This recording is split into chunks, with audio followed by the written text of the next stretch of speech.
तो आज हम स्टार्ट करने आ रहे हैं क्लास 10th का chapter number 7 control and coordination.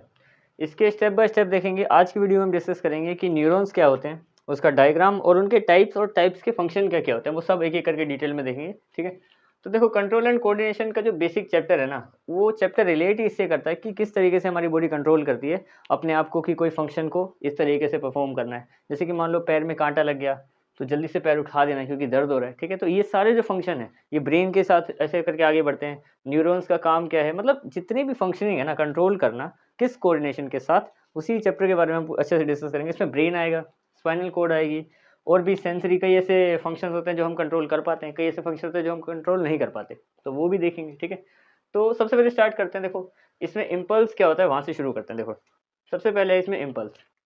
Impulse हमारे पास होता है द नर्वस सिस्टम। इम्पल्स हमारा नर्वस सिस्टम है, is responsible for the sending, receiving और processing message is in the form of electrical signal, उसको इम्पल्स कहते हैं। ठीक है, ध्यान से समझना। हमारा ब्रेन जो भी मान लो कोई एक मैसेज हमारे ब्रेन तक जा रहा है, ठीक है, या वहाँ से रिसीव होके कहीं और आ रहा है, क्लियर। दूसरा, या फिर प्रोसेस हो रहा है कि भाई अभी ये करना है, थोड़ा देर सोच लेते हैं कि करना क्या है। ठीक है, तो वो जो मैसेजेस हैं वो इलेक्ट्रिकल सिग्नल की फॉर्म में जाते हैं। ठीक है, उनको इम्पल्स कहते हैं, इलेक्ट्रिकल सिग्नल्स को।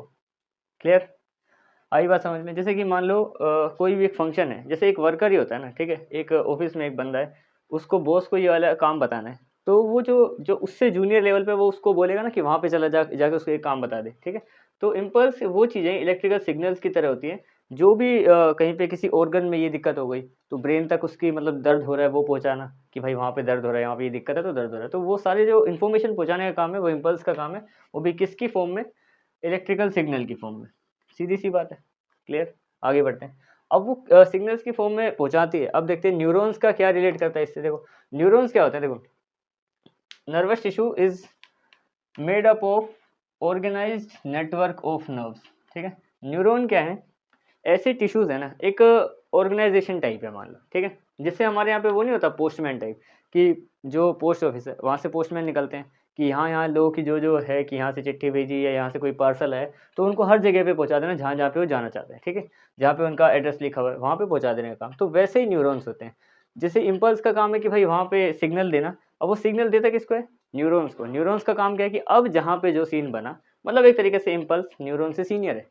ठीक है, अब न्यूरॉन का काम क्या है, ये एक नर्वस टिश्यू है। ठीक है, जो कि एक ऑर्गेनाइज नेटवर्क ऑफ नर्व से बना है, मतलब एक इतना बड़ा नेटवर्क है कि हर जगह रिलेट करता है। अगर पैर में दर्द है तो पैर तक भी न्यूरॉन्स जाएंगे। ठीक है, फिर वहां से सिग्नल लेके आएंगे सर तक ताकि पता चले कि पैर में हुआ क्या है। ठीक है, अब इसके मेन काम क्या है, देखो it conduct information via electrical impulse. वो तो हमें पता ही है कि इलेक्ट्रिकल इम्पल्स से करता है, हमने यहाँ पे देख लिया इलेक्ट्रिकल सिग्नल से। ठीक है, ये इन्फॉर्मेशन कंडक्ट करता है electrically from one part two another, मतलब एक पार्ट से दूसरे पार्ट तक। ठीक है, सिंपल सी बात है। दूसरा काम क्या है इसका, it is a structural and functional unit of our nervous system, मतलब ये बहुत ज़्यादा इंपॉर्टेंट है हमारे नर्वस सिस्टम के लिए। उसकी स्ट्रक्चर और फंक्शनल यूनिट यही है। न्यूरॉन ना हो तो काम नहीं चलेगा। ये इम्पल्स मान लो, समझ लो वो फैक्ट्री है ना ऑर्डर देने वाली किसी को भी, तो उसके वर्कर सारे न्यूरॉन्स है। ठीक है, इम्पल्स का काम नहीं चलेगा बिना न्यूरॉन्स के। अब बात करते हैं कि देखो न्यूरॉन्स दिखता कैसा है, तो उस पर डिस्कस करते हैं। एक न्यूरॉन इस टाइप का होता है, कंप्लीट इस तरीके से। ठीक है, यहाँ पे इसका न्यूक्लियस आएगा, यहाँ पे ये एक्सियोम, ये इस पार्ट को एक्सियोम बोलते हैं। इसके एक तरीके से चेन के ऊपर ऊपर की लेयरिंग ये एक्सियोम होता है। ठीक है, यहाँ पे इसकी नर्व की एंडिंग हो जाती है, ये नर्व एंडिंग है।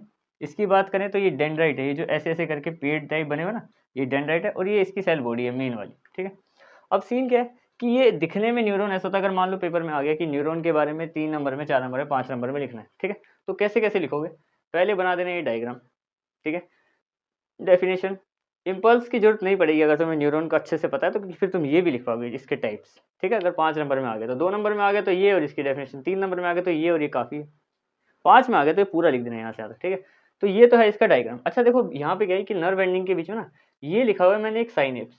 अब ये साइनेप होता क्या है, इसका मतलब ये है कि जहाँ पे एक न्यूरॉन दूसरे न्यूरॉन से जुड़ा होता है ना इस तरीके से ऐसे, तो बीच में कुछ खाली स्पेस होता है, उस स्पेस को ही बोलते हैं हम लोग ये साइनेप्स। ठीक है, उसके बाद दूसरा न्यूरॉन शुरू हो जाता है आगे जाके फिर से।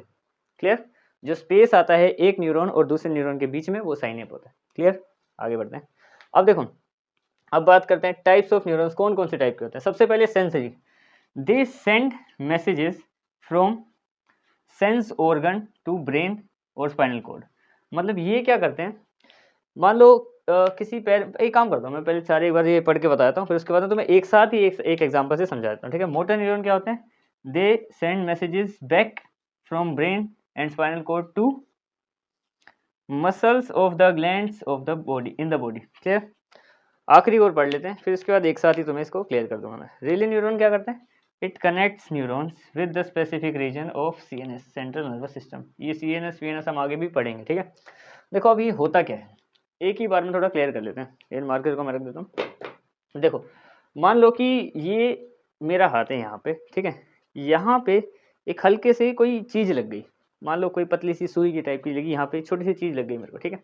अब यहाँ से सेंसरी न्यूरॉन जो बॉडी के ऑर्गन्स होते हैं जितने भी हमारे पास, हाथ ये पैर सर वगैरह, ठीक है, तो इनमें क्या है कि यहाँ से सेंसरी न्यूरॉन एक मैसेज लेके जाएगा कहाँ पे, ब्रेन को पता चलना चाहिए ना कि भाई ऐसा ऐसा सीन हो गया कि हाथ में कोई चोट लगी है, ठीक है। या फिर पैर, एग्जांपल लेते हैं कि पैर पे ही कोई कांटा लग गया, ठीक है, तो मैंने उससे पैर रख दिया अभी इस टाइम पे, ठीक है। तो अब ना जल्दी से सेंसरी न्यूरॉन क्या करेंगे, वहाँ से जो मैसेजेस है ना कि भाई पैर में कुछ लग गया है, वो जल्दी से जाके ब्रेन को देंगे। तो सेंसरी न्यूरॉन्स क्या होते हैं, बॉडी ऑर्गन से ब्रेन तक इन्फॉर्मेशन पहुंचाने वाले न्यूरॉन्स। अब बात करते हैं मोटर न्यूरॉन्स क्या होते हैं। देख मोटर न्यूरॉन्स का सीन इससे थोड़ा उल्टा है, ये वापस वहाँ से ब्रेन से मैसेज, अब ब्रेन ने कुछ कैलकुलेशन लगाई होगी कि भाई पैर में लगा है, दर्द हो रही है, तो क्या करना चाहिए ब्रेन बताएगा हमें, ठीक है। तो अब यहाँ से क्या सीन है कि दे सेंड मैसेजेस बैक, अब ब्रेन ने बोला कि भाई पैर उठा ले, दर्द हो रहा है तेरे को, ठीक है। तो जब वो मोटर न्यूरॉन क्या करेगा कि वहाँ से नीचे जाएगा दोबारा पैर पे, उस इन्फॉर्मेशन को बताएगा, हम पैर उठाएंगे उसके बाद। मतलब ये काफ़ी जल्दी क्विक एक्शन होता है, इसको रिफ्लेक्स एक्शन बोलते हैं, वो आगे पढ़ेंगे भी ठीक से, ठीक है। तो ये जो है ना मोटर न्यूरॉन का काम है कि भाई ब्रेन से जाके अब उसने कंक्लूजन निकाल लिया कि भाई पैर को उठा देना चाहिए, तो जल्दी से जाके वो बताएगा और पैर हम उठा देंगे, ठीक है। ये बहुत ही जल्दी होता है क्योंकि हम तो लगते ही उठा देते हैं, मतलब उस टाइम पे वो गया भी और आ भी गया न्यूरॉन्स, इस मतलब फास्ट होता है। बेसिकली देखो सीधी बात है, इलेक्ट्रिकल सिग्नल्स है, फास्ट तो हो ही गई, सीधी सी बात है, ठीक है। अब बात करते हैं, इसका काम समझ में आ गया कि ये भाई उस मतलब किसी भी जगह पे चोट लगी, वहाँ से ब्रेन तक ले जाना। इसका काम है ब्रेन से कंक्लूजन निकाल के उस तक पहुँचाना कि भाई अब ये करना चाहिए तेरे को, ठीक है। रिले न्यूरॉन का क्या काम है, देखो रिले न्यूरॉन का सिंपल सा काम है, it connect neuron with specific region of CNS, central nervous system. Central nervous system में ब्रेन आता है, मैं थोड़ा थोड़ा क्लियर कर देता हूँ। तो मैं सेंट्रल नर्वस सिस्टम में ब्रेन आता है, और पेरीफेरल नर्वस सिस्टम होता है, उसमें स्पाइनल कॉर्ड आती है, ठीक है। और एक ऑटोमेटिक नर्वस सिस्टम भी है, उसको भी हम डिस्कस करेंगे बाद में। तो इसका क्या काम है ना, इन दोनों का काम तो बड़ा सिंपल है, सीधा सीधा। इसका क्या काम है कि जब ये सभी जो लाना ले जाने का काम चल रहा होता है, तो ये कनेक्ट करता है सेंट्रल नर्वस सिस्टम से इन न्यूरॉन्स को। It connect neurons with specific region, कोई भी एक पर्टिकुलर रीजन है of CNS, central nervous system, जहाँ पे ब्रेन है, उसको कनेक्ट करने का काम रिले न्यूरॉन का, जिसको हम इंटर न्यूरॉन भी कहते हैं। Clear. Sensory neuron, motor neuron, relay neuron, तीनों के अलग काम है। इसका काम है चोट लगी हुई जगह से ब्रेन तक इन्फॉर्मेशन पहुंचाना। इसका काम है ब्रेन से उसका कंक्लूजन निकाल के अब उसको आगे की राय देना कि क्या करना चाहिए। इसका क्या काम है, उसके एक तरीके से मान लो रास्ता बनाना, ठीक है। ये कनेक्ट करता है वहाँ पे, जैसे मान लो सेंसरी न्यूरॉन जल्दी से आया और बोला कि गेट खोलो जल्दी से, मेरे को ब्रेन के पास जाना है, तो ये उसको रास्ता बना के दे रहा है कि भाई ये कनेक्ट करने के लिए वो एक जगह है, यहाँ से होके गुजरना पड़ेगा, ठीक है। और ये मतलब अच्छा है, ऐसा नहीं कि मना कर देगा कि तुम इन्फॉर्मेशन नहीं ले जा सकते, मतलब ले जाने ही देता है, तो ब्रेन हमें कंक्लूजन दे देता है बाद में, ठीक है। ये था हमारा इम्पल्स न्यूरॉन। इम्पल्स क्या है, इलेक्ट्रिकल सिग्नल्स जो इम्पल्स होते हैं।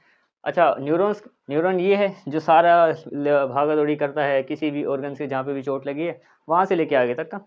ये इसका डायग्राम है, इनके बीच के गैप को हम बोलते हैं साइनेप्स, ठीक है। और बाकी इन तीनों के मैंने तुम्हें बता दिए भी। अब मिलते हैं इसी के सेकंड पार्ट में, तब तक दैट्स इट।